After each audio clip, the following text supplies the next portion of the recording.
The updated CCFT Canine Fitness Test was designed to test each piece of the canine total health puzzle individually.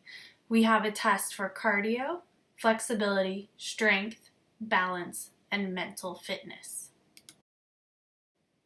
The test can be completed in one session or over multiple sessions. Depending on your functional observation results, you may choose to split it up over multiple sessions. If you're going to do it in one session, we recommend doing the test in the order shown here. Cardio, then flexibility, which both can act as a warm-up for then the strength and balance portion of the test. Finally, finish the test with the mental portion. We will start today's test with the cardio test.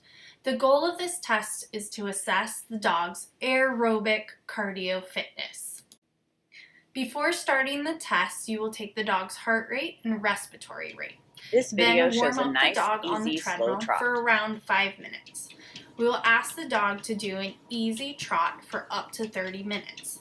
30 minutes is the maximum time allowed for this test. This video shows our definition of an easy trot on the treadmill. We are looking for an exertion score of 2. Once the dog hits an exertion of 3, the test is stopped. At the completion of the test, take the dog's heart rate and respiratory rate. This video shows some obvious signs of fatigue while trotting. You will see the dog distracted, looking around, licking his lips, panting, and slowing down and then speeding back up to keep up with the tread. These are all signs that the dog is fatigued, and the session should end by bringing your dog back down to a walk for a proper cool down.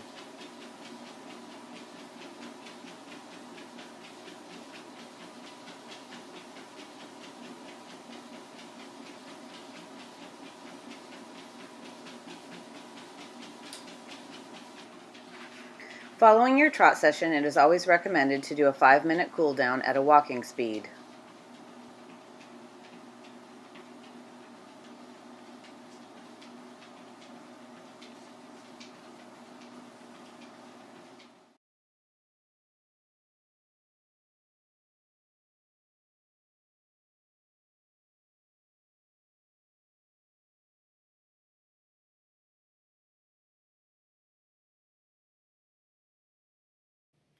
The flexibility test looks at spinal flexibility, including the neck and back. It also looks at shoulder limb extension. We are assessing both how far the dog can bring the nose back to the hip on both sides, left and right, as well as how hard it is for the dog to do that. We then look at the neck in the median plane by bringing the nose straight up and straight down, and assessing how far it would have moved if the face of the clock was drawn around it.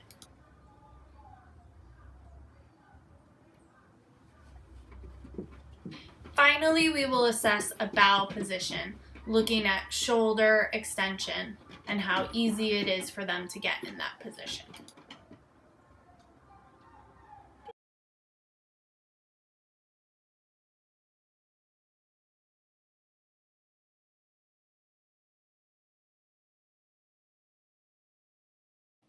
The strength test is divided into 3 parts: the sit to stand, the down to stand, and the sit to down. Each part tests a different part of the body. The sit to stand isolates the rear end, the down to stand the core, and the down to sit the front end. Each test is done over 30 seconds. 30 seconds rest should be given in between each part. The goal is to see how many of each behavior can be done in the 30 seconds allowed. Dogs must complete full movement of the behavior for the repetition to be counted. You may get some repetitions thrown out if the dog does not completely stand or lie down before attempting the next movement, for example. We are not critiquing form in this test. We are just seeing how the dog is able to move and taking note of it. You may find for some dogs it is better to lure to get the behaviors on this test rather than depend on verbal cues or hand signals.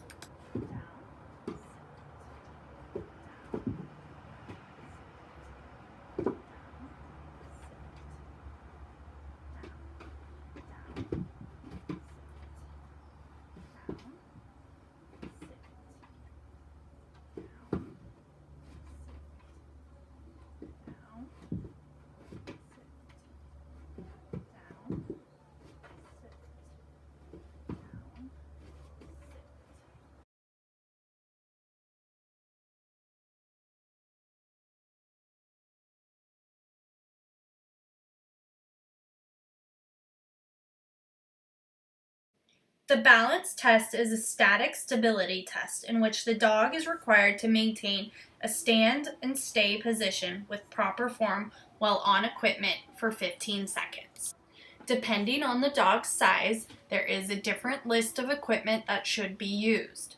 In this example, Stig fits into the large medium dog category, and so we are using that list of equipment. Proper form is a neutral top line, a neutral head, and a neutral stance. Front legs are under the shoulders, hind legs under the hips. Not wide, not one leg in front or behind the other.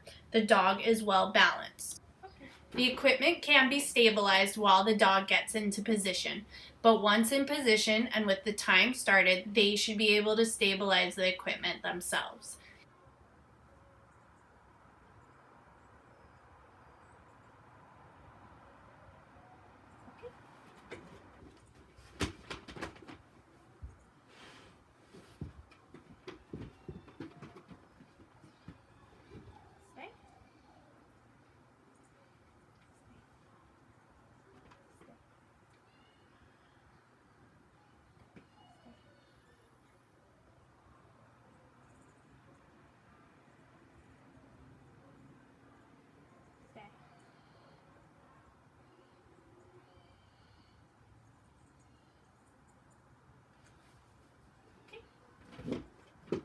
Here we can see that the donut without the holder is most likely going to be too difficult for Stig.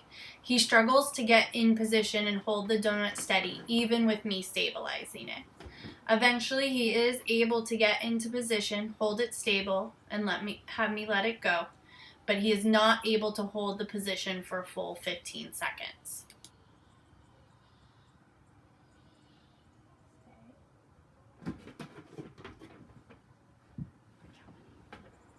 Once you finish the front limb portion, no matter where the dog tests out, you move on to all 4 feet on 2 pieces of equipment. Follow the recommended equipment based on the dog's body size. To start out for a large medium dog, we will use 2 balance pads, then 2 discs, then 2 fit bones, then 2 donuts with holders, and finally 2 donuts without holders.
Again, we see Stig struggle to even find a stable position standing on 2 donuts without holders.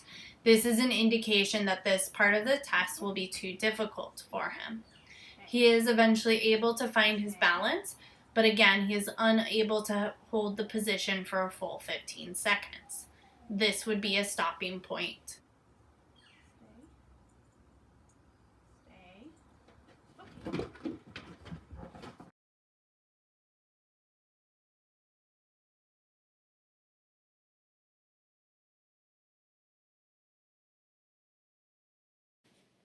The final part of the test is the mental puzzle piece.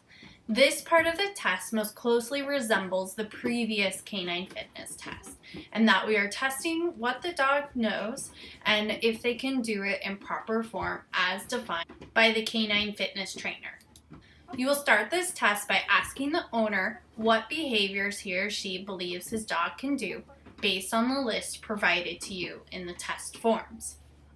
You will then have the owner demonstrate each of the behaviors they believe the dog is able to do. You must look at the behaviors and see if they match the definition that we have provided of the behaviors. The number of behaviors done in proper form, according to the Canine Fitness Trainer Dictionary, can then be used in program design. This allows you to start off with what the dog knows in the program design.